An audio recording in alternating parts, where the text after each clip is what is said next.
insights, picks, results. This is Wizard Sports Picks. Beyond the Lines.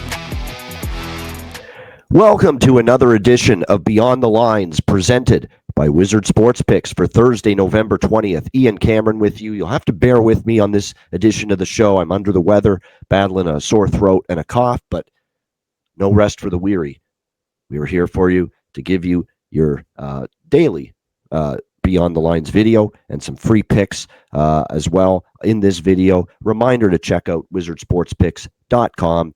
Daily premium picks, free plays on the website from an incredibly talented roster of handicappers that we have assembled. Make sure you check out the site, wizardsportspicks.com, and check out all the great handicappers that are there.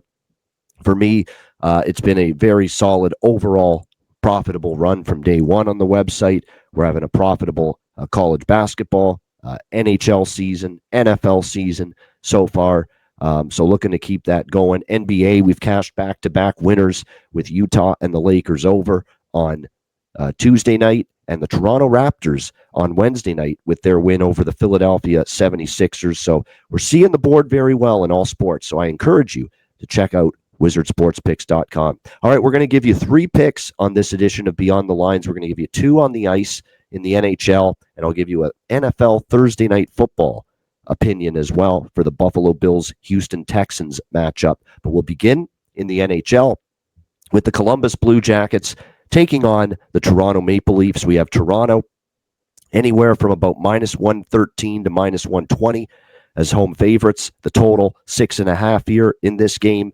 I really think there's something to be said about momentum in sports, and certainly for the Toronto Maple Leafs. The win they got Tuesday night against the St. Louis Blues in overtime to snap an ugly losing streak, I think has a real potential to give them a little bit of a bump, a little bit of confidence, and some pep in their step going into this Thursday night game against Columbus. Yes, they're battling a ton of injuries, and that's the biggest concern. They were very shorthanded in that game, already without the likes of Austin Matthews, Scott Lawton, Chris Tanev on the blue line.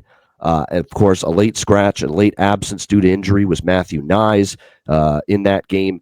Obviously, a team that's not only is facing a ton of injuries, but also struggling to win games, but they gutted it out.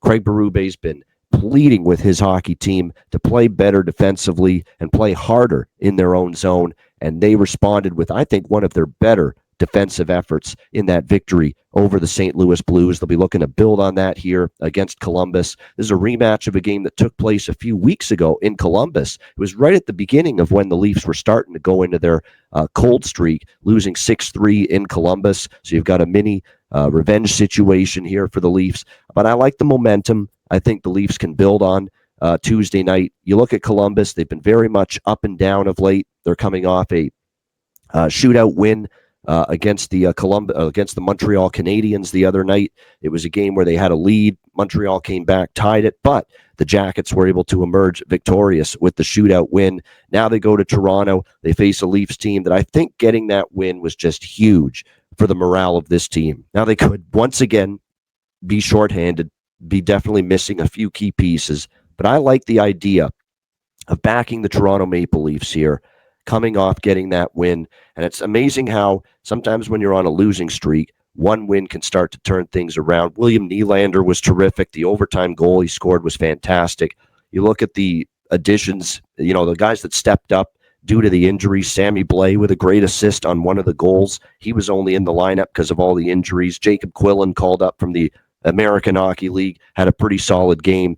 That's what it's going to take for Toronto, and I like this as a momentum play for Thursday night. I'm going to take the Toronto Maple Leafs minus 114 against the Columbus Blue Jackets for your first of three picks here on this edition of Beyond the Lines. The second one, also coming from the NHL, we're going to see if we can cash an underdog ticket here involving the Los Angeles Kings and the San Jose Sharks, a little West Coast action.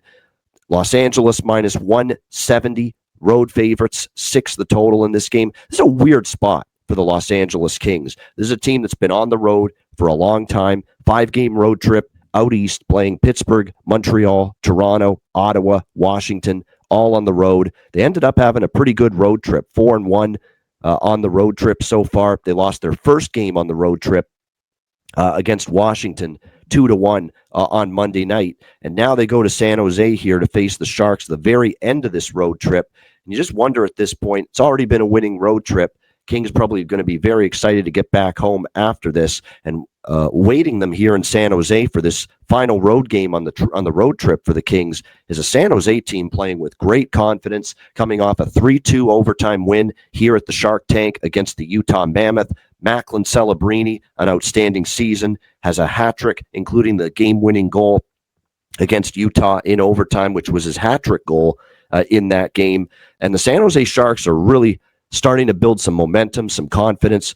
The young head coach, Ryan Warsofsky, has tried to work with this team to be better as structured defensively. And boy, oh boy, is it showing up. This team has given up 2 goals or less now in 6 of their last 7 games, and they are 5-2 during that span.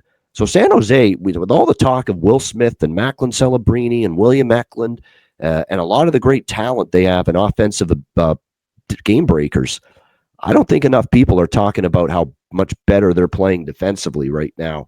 And their goaltender, Yaroslav Askarov, has been very good of late. He has been excellent for the San Jose Sharks. This is the guy they hoped they would be getting when they traded for him with the Nashville Predators, and they are certainly seeing him step up and play well. There's a lot of momentum and confidence right now for San Jose. They've played well on home ice. They enter this game on a 4-1 run in their last 5 home games. This is a tricky ending to the road trip here for LA, and San Jose will be looking for payback as well, having lost 4-3 to the LA Kings at home back on October 28th. Another point to mention is the Kings just recently lost Drew Doughty.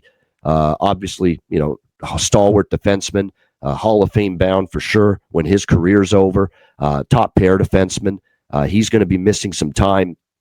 Filling those minutes, not easy for the LA Kings. I think this is another spot where San Jose, again, has value. I cashed a free play winner at Wizard Sports Picks with San Jose in their win against Utah on Tuesday night as an underdog. And I'm going to recommend San Jose once again here in the underdog role. And we're going to take San Jose plus 160 here on the money line. Really a great price for the San Jose Sharks with the way they are playing, and with the Kings at the very end of a road trip, a tricky spot for the road team. I think San Jose could be live to get another home victory.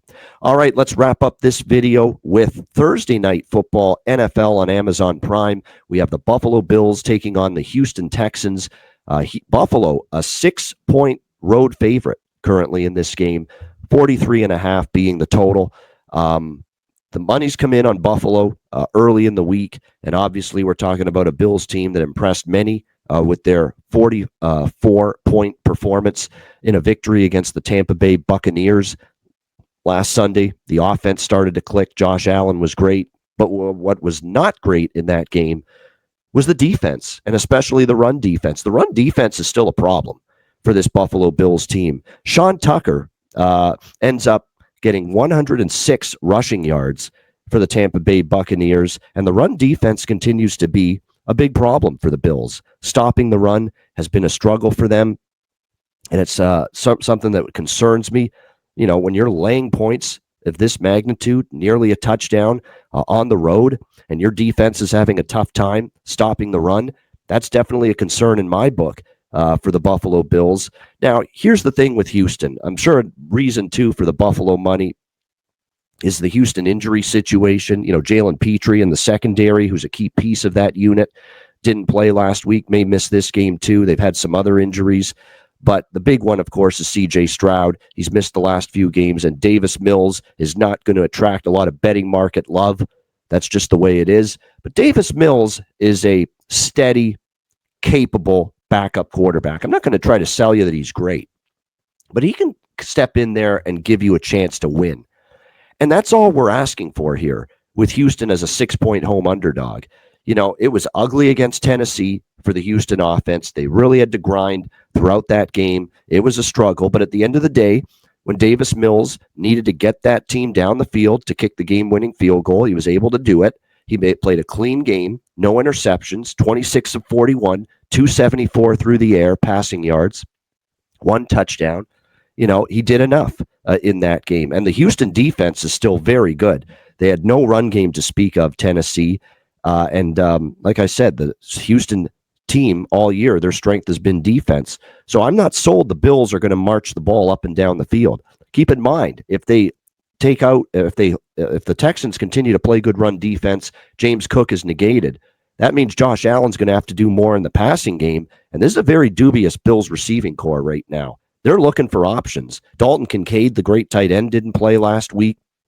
Other than Khalil Shakir, they're looking for other players to step up. They just brought back Gabe Davis, a former member of the team, because Keon Coleman's not pulling his weight, not doing a good enough job. In fact, Keon Coleman was a healthy scratch last week in the game against Tampa Bay for the Buffalo Bills. So there's still concerns about the wide receiver spot and concerns about the team being able to move the ball through the air. And quite honestly, concerns about this team being able to stop the run. Not to mention, it's late November and you're going on the road on a short week. And I'm here to tell you, it's much more difficult for the road team on Thursday Night Football later in the season in November and December as opposed to September. September, you're fresh. September, you don't have as many games under your belt. You don't have as many injuries to deal with if you're the coaching staff. When you have to play on a short week on these Thursday nights later in the season, November and December, more injuries, more wear and tear. You got to worry even more about putting in a game plan given those injuries. And it's tougher to play on these Thursday night games when you're the road team later in the season. And then you look at Houston at home. Houston's obviously had an up and down season, not the season they envisioned at 5-5, but they have a winning straight up home record, 3-2 to this point. And you look at the two losses for Houston on their home field, a 1-point loss to Tampa Bay and a 3-point loss to Denver.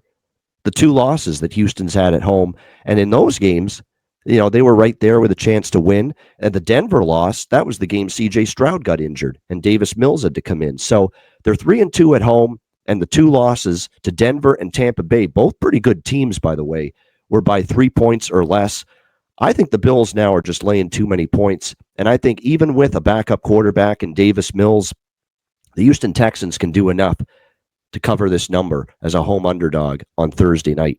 So I will go with the Houston Texans +6 against the Buffalo Bills on Thursday Night Football for my third pick here on this edition of Beyond the Lines. That's a wrap for this edition of Beyond the Lines. Thanks for tuning in. A reminder, get to the website, check out wizardsportspicks.com and all the great handicappers on the website. Thanks for watching this edition of the show. Enjoy the games and good luck. I'm Ian Cameron, and this has been your Thursday, November 20th edition of Beyond the Lines, presented by Wizard Sports Picks.